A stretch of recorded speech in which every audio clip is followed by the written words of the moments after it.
Voice of Israna में आपका स्वागत है। आज फिर हम स्टूडियो में बैठे हैं चुनावी चर्चा के लिए।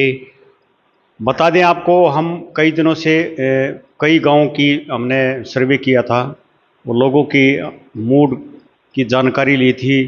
तो हमारे साथ बैठे हैं वरिष्ठ पत्रकार चंद्र सिंह जागलान जी, दैनिक भास्कर से ऑनलाइन के पत्रकार हैं। ये हमारे साथ बैठे हैं वरिष्ठ पत्रकार कुलदीप आर्य जी। उनसे चर्चा करेंगे, बात करेंगे। आजकल चुनावी जो है बहुत चरम सीमा पर चला हुआ है और इसके बारे में हम। हाँ जी, चंद्र सिंह जागलान जी, नमस्कार। नमस्कार जी, आपके चैनल को भी बहुत बहुत धन्यवाद और आपके सुनने वालों को भी। तो चंद्र सिंह जागलान जी, चुनाव बिल्कुल पिक पे, जैसे पिक पे चला हुआ है और टिकटार्थी अभी शायद मैदान में गांव में कम दिखाई दे रहे हैं। कोई अपना दिल्ली गया हुआ है, आज़ाद उम्मीदवार अपने लोगों से मिलते दिखाई दे रहे हैं। तो क्या कुछ चर्चा है इसराना हल्के की? ऐसा जी, ये जो अपने हल्के के जो टिकटार्थी हैं, ये इस टाइम इनकी धड़कनें बिल्कुल तेज़ हुई है, क्योंकि पार्टियां पता नहीं किसको टिकट दे दें। इनके भी ये भी कन्फ्यूज़न में है, लेकिन कोशिश सभी कर रहे हैं कि शायद टिकट हमारी आ जाएगी। तो टिकटार्थियों की तो यही है कि ये भागदौड़ में लगे हुए हैं और देखो किसका भाग्य आगे निकलता है, किसका नहीं निकलता है। लेकिन कुछ पार्टियों ने पक्का मान रखा है, लेकिन मैं उनको भी पक्का नहीं मानता कि मेरी टिकट पक्की होगी। जब तक वो कहते हैं कि आंधी बारिश आ रही है, तू भीग रही है, तेरा लोग आ रहा है, तो आंधी ने यही कहा था, वे मैं तो जब जानूंगी जब मेरा पास आ लेगा। तो वही बात है कि जब तक टिकट डिक्लेयर नहीं होती तब तक हम प्रत्याशी किसी को सही मान नहीं सकते। हाँ जी, कुलदीप आर्या जी, हमारे दर्शकों की तरफ से आपको सभी को नमस्कार। तो इसराना में आजकल क्या, गांव में जैसे आप भी घूमे हैं, क्या कुछ चर्चा चली हुई है? चर्चा सारी मिली जुली है। अरे कोई कांग्रेस का हो तो वो अपनी कांग्रेस की बात कर रहा है, जो बीजेपी का तो बीजेपी की बात कर रहा है, कोई निर्दलीय के साथ है तो वो निर्दलीय की बात कर रहा है। लेकिन टिकट जब तक डिक्लेयर नहीं होती, जब तक लोगों का दिमाग भी सेट नहीं होता। लेकिन फिलहाल यही कह रहे हैं, लोग भी कह रहे हैं और वो मेन पार्टियों के वर्कर भी कह रहे हैं, भाई टिकट जो भी पार्टी टिकट जिसको भी देगी, हमारे बीच के कैंडिडेट को टिकट दो। कुलदीप आर्या जी, जैसे है ना, इसराना एक हॉट सीट बनती जा रही है दिन पर दिन। हम देखने जा रहे हैं, नए नए समीकरण सामने आ रहे हैं टिकटार्थियों के। अब ये सुनने में आ रहा है कि बीजेपी में भी अगर कृष्णलाल पवार जी को अगर टिकट नहीं मिलती है तो कोई पैरासूट से टिकटार्थी उतरेगा मैदान में। यही हालत अब एक दो दिन से चर्चा में आ रही है, कांग्रेस में आ रही है। तो अभी कुछ सूटेबल चंद्र सिंह जागलान जी, इसके बारे में आप क्या कहेंगे? ऐसा जी, 2 दिन से कुछ खबरें आ रही हैं कि कोई सेंट्रल कमेटी का कोई सदस्य का पी रहा है, उसके बारे में चर्चाएं आ रही हैं। शायद उसको कौन सी पार्टी से आप? कांग्रेस? अच्छा, पार्टी का है जी, अच्छा। कांग्रेस पार्टी का है। इसको बताते हैं, लोग ही बताते हैं, हमने तो देखा नहीं है, लेकिन उसको पैरासूट से उतारने की कोशिश की जा रही है। नहीं, चंद्र सिंह जागलान जी, हम आपको बता दें, 2014 में ये हमारे से मिले थे, जब भी ये टिकट मांग रहे थे कांग्रेस से, इसराना हल्के से। हमारे को भी ध्यान आ गया। हाँ कुलदीप जी, आपको भी याद होगा 2014 में आपसे मिले प्रदीप। मैंने हाँ मिले थे ज़रूर, ये पहले भी ट्राई की थी इसने।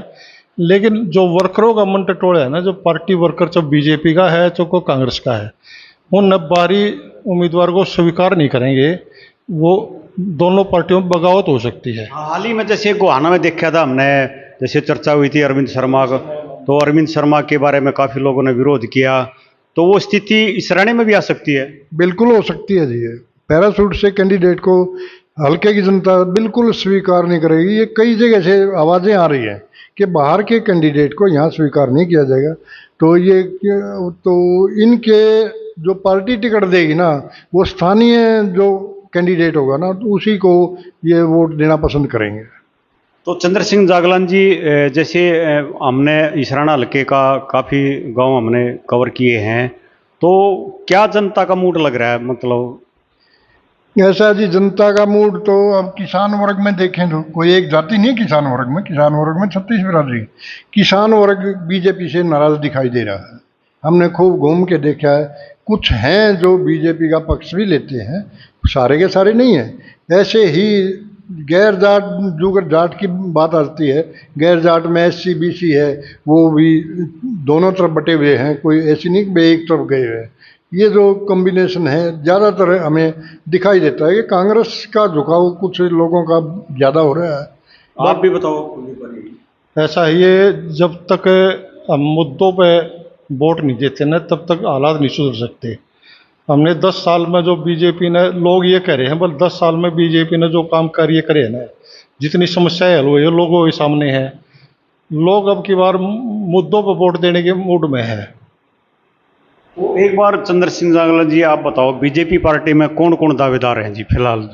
देखो जी, बीजेपी पार्टी में तो अभी मुख्य रूप से तो बताया जा रहा है ये कृष्णलाल पवार जी हैं। ये 5-6 बार बन चुके हैं इस हल्के से। और दूसरे नंबर पर रोशनलाल मालाल हैं, जिन्होंने 15 साल पूर्व अपना कार्य प्रारंभ किया था और समाज सेवा के प्रति इन्होंने बहुत अच्छी रेपुटेशन बनाई थी अपनी, और आज भी हल्के में बहुत अच्छी रेपुटेशन है। अगर ये आज़ाद भी खड़े हो जाए ना तो भी बन सकते हैं। इनकी इतनी रेपुटेशन है हल्के में, बहुत अच्छी रेपुटेशन है। और रामफल चड्ढाना भी हैं, हम आपको बता देता हूँ, पूर्व विधायक हैं, वो भी कई सालों से लगे हुए हैं। एक सत्यवान शेरा भी हैं, जो वो भी बहुत कर्मठ व्यक्ति हैं बीजेपी के लिए। उन्होंने बहुत अच्छे काम किए हैं। और एक रामफल चड्ढाना जी जो पूर्व MLA हैं बड़ौदा हल्के से, वो भी कोशिश में लगे हुए हैं। अब देखो भाग्य किसका चमकता है, क्योंकि बीजेपी कहती है कि चमत्कार होगा।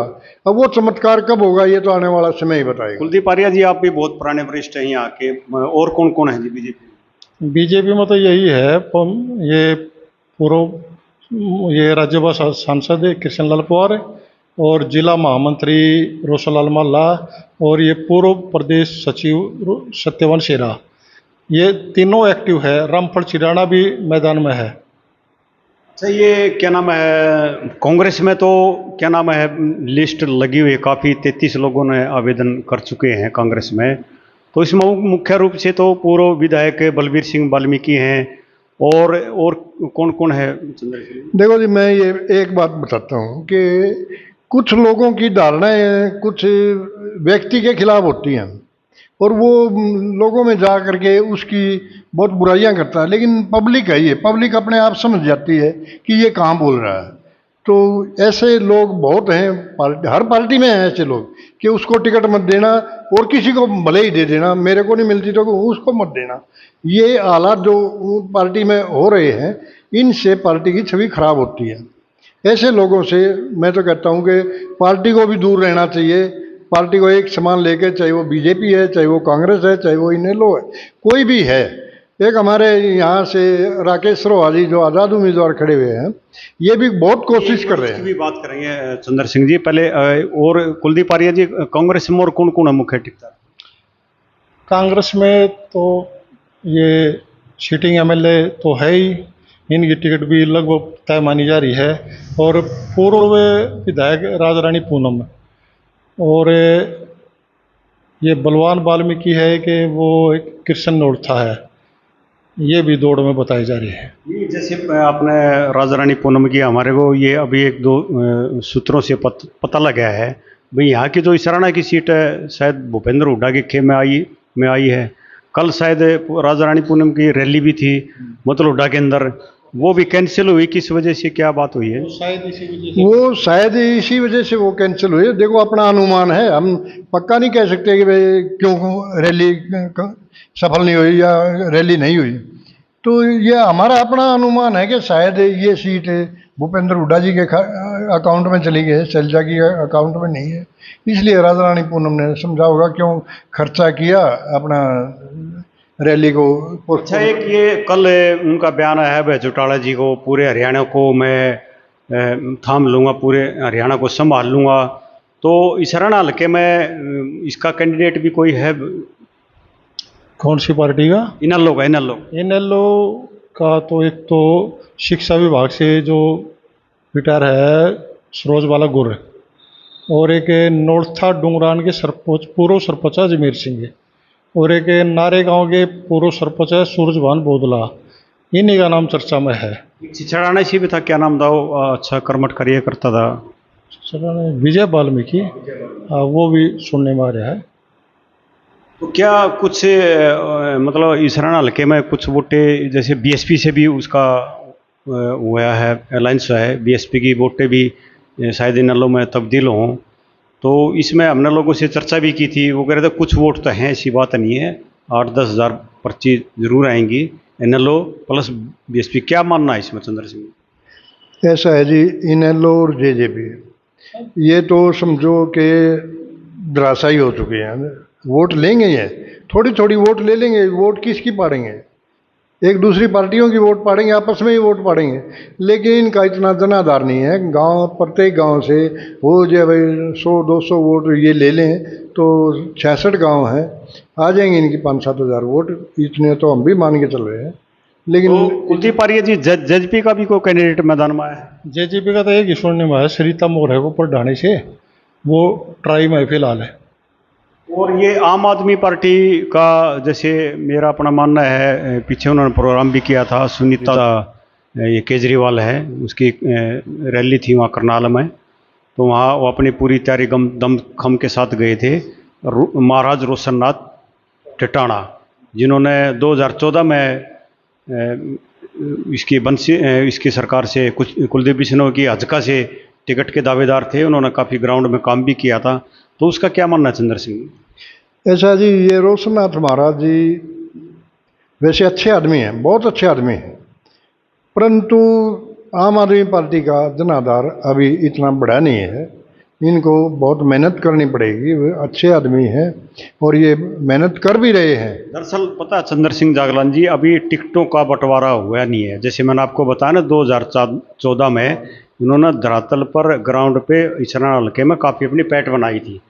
अब वो भी शायद उसमें बैठे हों भी, जैसे टिकट घोषित हो उसके बाद मैं कार्य करूं, या मतलब क्या मानना है कुलदीप जी? किस बारे में? जैसे आप पार्टी का कह रहे हैं चंद्र सिंह जागलान जी, भी जनाधार नहीं है, तो कैंडिडेट देख कर भी हल्के में, जैसे मैं आपको बताया ना 2014 में उन्होंने काफ़ी मेहनत की थी, शायद वो अभी मैदान में सही तरह से उतरे नहीं, भी टिकट घोषित हो तब कुछ बनी समीकरण। इसमें आम आदमी से महाराज रोशननाथ टिटाणा सक्रिय है, लेकिन वो चल रहे हैं, टिकट तो शायद उनको मिल ही जाएगी। अच्छा, ये आप चर्चा कर रहे थे राकेश सरोवा की, जो हमारे आज़ाद उम्मीदवार, वो काफ़ी दिनों से मेहनत कर रहे हैं। हर इलेक्शन में वो यहाँ आते हैं फाइट में, और एक बार उन्होंने बहुजन से भी उन्होंने लड़ा था इलेक्शन, और अभी काफ़ी ट्राई में है। अब तो काफ़ी मतलब मेहनत कर रहे हैं, तो इसके बारे में बताओ जी। ऐसा जी, राकेश रोहा जी ठीक हैं, अच्छे आदमी हैं, मेहनत कर रहे हैं। कई बार उन्होंने इलेक्शन लड़ने की कोशिश की, इलेक्शन लड़े तो वो सफल नहीं हो पाए हैं, लेकिन अब भी वो अपनी कोशिश जारी कर रहे हैं। और हम तो यही चाहेंगे कि उनको और मेहनत करने की ज़रूरत है, ताकि वो अपना जनाधार हल्के में बढ़ा सकें और अपनी सफलता पा सकें। अच्छा कुलदीप जी, जैसे हमने ये देखा है फिलहाल इसराना हल्के में, जैसे आपने भी बोला कि तकरीबन तय है बलबीर वाल्मीकि की कांग्रेस की टिकट। एक तो ये नज़र आ रहे हैं, आश्वस्त लग रहे हैं, अब भी वो कल भी उनका प्रोग्राम था हल्के में। और एक राकेश सरोहा जी, वो तो चल टिकट मांगने कहाँ जाएंगे, वो तो आज़ाद उम्मीदवार हैं। तो और कोई नेता जैसे बीजेपी के कोई हल्के में नज़र नहीं आ रहे, क्या मतलब कहाँ पर हैं, कहाँ लुप्त हो रहे हैं? बीजेपी के जो 20 टिकट के इंतजार में बैठे हैं, अगर टिकट वो करे वो कृष्णलाल पवार की टिकट लगभग पक्की तय मानी जा रही है, लेकिन अभी घोषणा नहीं हुई है। घोषणा होने के बाद भी बीजेपी में शायद वो बाहर निकलेंगे। जो दूसरे कैंडिडेट है वो भी नाराज़गी चल रही है उनमें, और वो शायद बगावत भी कर सकते हैं। शायद सत्यवान शेरा जी अपने सोशल मीडिया पर अपनी पोस्ट डालते रहते हैं, तो उसके बारे में, सत्यवान शेरा जी के बारे में चंद्र सिंह? देखो जी, सत्यवान शेरा को इतना मैंने रीड नहीं किया है, और सत्यवान शेरा को बताते हैं ठीक आदमी है, अच्छा आदमी है, लेकिन एक इनके जो पर्सनल जो ओपिनियन है ना, वो इनकी लोगों में अच्छी ओपिनियन है। और ये भी हो सकते हैं, कैंडिडेट कोई भी हो सकता है। बीजेपी की खास थ्योरी रही है कि ये धमाका ही करते हैं। धमाका क्या होगा ये तो आने वाला समय बताएगा। ना तो हम कृष्ण पवार की टिकट मान के चलते, ना हम शेरा की टिकट मान के चलते, ना रोशनलाल माला की। ये तो पता नहीं कहाँ से किसको उठा लें, ये नहीं लेकिन पता लगेगा। ये तय है, अगर कोई पैरासूट से कोई भी पार्टी अगर अपना अगर बीजेपी और कांग्रेस दोनों पार्टियों में से कोई भी पैरासूट से उम्मीदवार उतरता है तो दोनों पार्टियों में बगावत होने की पूरी पूरी संभावना नजर आ रही है साढ़े। आज बस इतना ही। वॉइस ऑफ इसराना से बलराज की रिपोर्ट।